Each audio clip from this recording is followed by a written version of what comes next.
Now, a note all by itself does not convey a lot of information. You might almost want to think of them as atoms. So a single note is in isolation, doesn't convey a lot of information. But as soon as you have two notes, then you have a relationship. So, for instance, I'm playing the open sixth string and the 7th fret of the 6th string.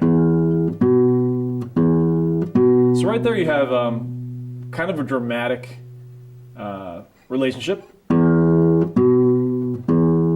We would call this note the lower note, and we'd say it's going up to this note, which is a higher note musically, and that's going back down.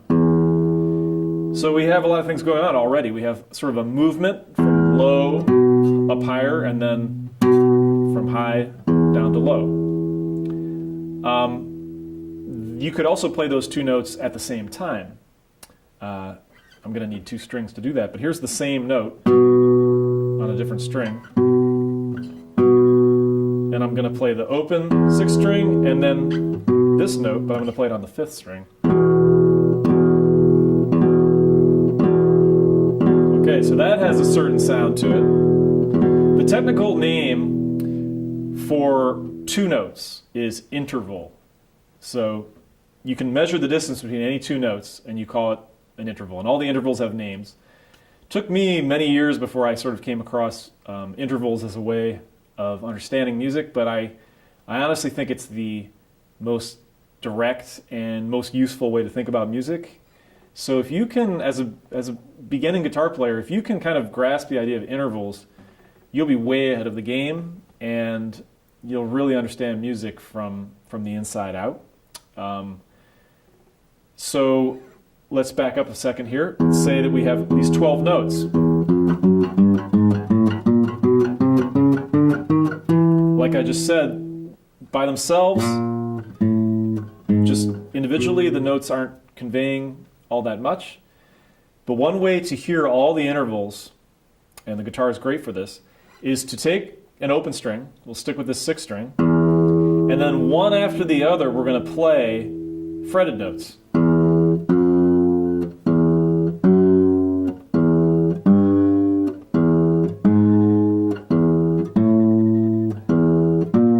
So each one of these is a different pair of notes and a different sound. It's a big project to understand all of those pairs, and we will take it a few at a time. But just in a general sense, you can hear that some are very harsh and dissonant sounding down here. That's actually the theme from Jaws uses those two notes.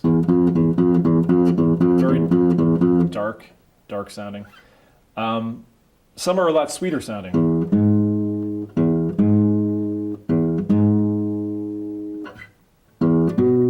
Those two are not as hard on the ears as this one. This one is pretty harsh sounding. And then, of course, the octave. You can either say sweet sounding, you can say consonant sounding. That's the consonants and dissonance. Those are the two technical terms. This would be considered pretty dissonant or very dissonant, depending on your musical taste. This would be considered a little more consonant. So intervals. We're talking about intervals, groups of two notes. And it's kind of, the way to think of it is if you break music down into individual notes, like I've said a few times, you've kind of broken it down too far. You need to have at least two notes working together to start to have some kind of music going on. And again, those notes can happen one after the other, or the same two notes can happen at the same time. Those are those same two notes an octave higher, but they're very sweet sounding together. And actually, you can find those two notes several places on the guitar. And up here, way up here. And I can even find them way up here.